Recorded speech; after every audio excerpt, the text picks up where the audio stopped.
Hey guys, how are you all doing? I'm doing good. You're watching me on sheerusdining.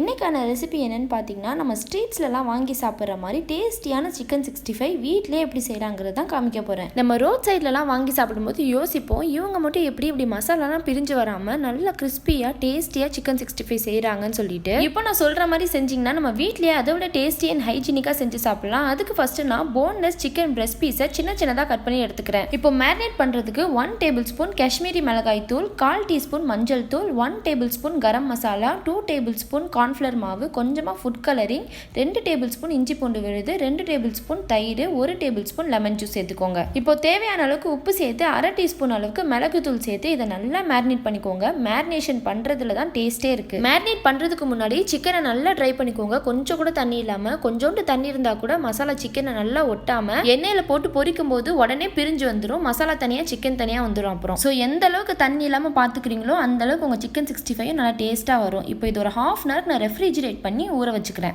நார்மலாக வைக்கிறத விட refrigerate பண்ணி வைக்கும் போது சிக்கன் இன்னுமே கொஞ்சம் சாஃப்டாக வரும். ½ hour ஆயிடுச்சு நான் மேரினேட் பண்ணி. இப்போ நார்மலான அலுமினிய கடாயில் கொஞ்சமாக எண்ணெய் ஊற்றி சிக்கனை ஃப்ரை பண்ணிக்கிறேன். எண்ணெய் நல்லா சூடானது சிக்கனை போட்டுக்கலாம். நம்ம எந்த அளவுக்கு மேரினேட் பண்ணுறோமோ அதை விட முக்கியமாக ஆயில் ஹீட்டை மெயின்டைன் பண்ணணும். ஆயில் நல்ல ஹீட்டில் இருக்கும்போது சிக்கனை போடணும். அப்போ தான் மசாலா உடனே குக் ஆகி பிரிஞ்சு வராது. அதுக்கப்புறமா மீடியம் ஃப்ளேம்க்கு கொண்டு வந்துடணும். சிக்கனை சின்ன பீசஸாக கட் பண்ணிக்கோங்க. அப்போ தான் சீக்கிரமாக குக் ஆகும். சிக்கனை ரொம்ப நேரம் குக் பண்ண விட்டிங்கன்னா ஓவர் குக் ஆகி ரொம்ப ரஃபாக இருக்கும். சாஃப்டான கறி கூட ரொம்ப ரஃபாக தெரியும். ஸோ சின்ன பீசஸாக போட்டிங்கன்னா எல்லாத்துலேயுமே நல்ல மசாலா ஒட்டி இருக்கும். சீக்கிரமாகவும் குக் பண்ணி எடுத்துடலாம். ஒரு சைட் 4 minutes மட்டும் குக் பண்ணிவிட்டு அடுத்த சைட் திருப்பி விட்டுருங்க. ரொம்ப நேரம் ஒரே சைடே குக் பண்ணிட்டு இருந்தோம்னா சிக்கன் ஹார்டாகி அந்த ஜூசினஸே போயிடும், சக்கையாயிரும். அப்புறம் கறி பாருங்க கொஞ்சம் கூட மசாலா கடாயில் ஒட்டாமல் நல்லா நான்ஸ்டிக் பேனில் இல்லாட்டி ஒரு இரும்பு கடாயில் நிறைய எண்ணெய் ஊற்றி பொரிச்சா சிக்கன் எப்படி வருமோ அந்த மாதிரி குக் ஆயிருக்கு பாருங்க. பார்க்கவே அழகாக இருக்குது. நல்ல வெயிட்டான அயன் கடாயில் நிறைய எண்ணெய் ஊற்றி டீப் ஃப்ரை பண்ணாதான் மசாலா பிரியாமல் வரும். அதனால தான் ஹோட்டல்ஸ்லாம் செய்யும்போது நல்ல மசாலா பிரியாமல் ரொம்ப டேஸ்ட்டாக வருதுன்னு சொல்லுவாங்க.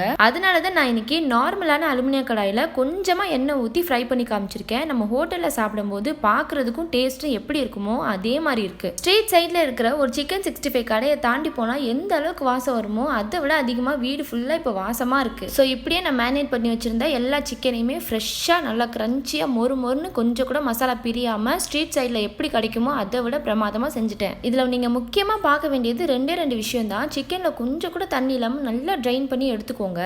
அதுக்கப்புறமா மசாலாலாம் தேவையான அளவுக்கு கரெக்டாக யூஸ் பண்ணிவிட்டு ஆயில் ஹீட்டை கரெக்டாக மெயின்டைன் பண்ணுங்கள். சிக்கனை போடும்போது ஆயில் நல்லா ஹீட்டாக இருக்கணும். போட்ட கொஞ்ச நேரத்திலே மீடியம் ஃப்ளேமுக்கு கொண்டு வந்துடணும். இதே மாதிரி ஒரு பேட்சும் பொரிக்கும் போது பண்ணணும். சுவையான சிக்கன் 65 தயார். இப்போ இருக்க கிளைமேட்க்கு ஈவினிங் டைமில் இந்த மாதிரி சுட சிக்கன் 65 செஞ்சுட்டு ஒரு கிளாஸ் ஃபுல்லாக டீ எடுத்துட்டு பால்கனியில் கிளைமேட்டை ரசிச்சுட்டு உட்காந்து சாப்பிட்டா பிரமாதமாக இருக்கும். இந்த வீடியோ உங்களுக்கு பிடிச்சிருக்குன்னு நினைக்கிறேன். இன்னும் இன்ட்ரெஸ்டிங்கான வீடியோஸ் பார்க்கறதுக்கு ஷீருஸ்டினிங் சேனலை சப்ஸ்கிரைப் பண்ணிக்கோங்க. Bye guys.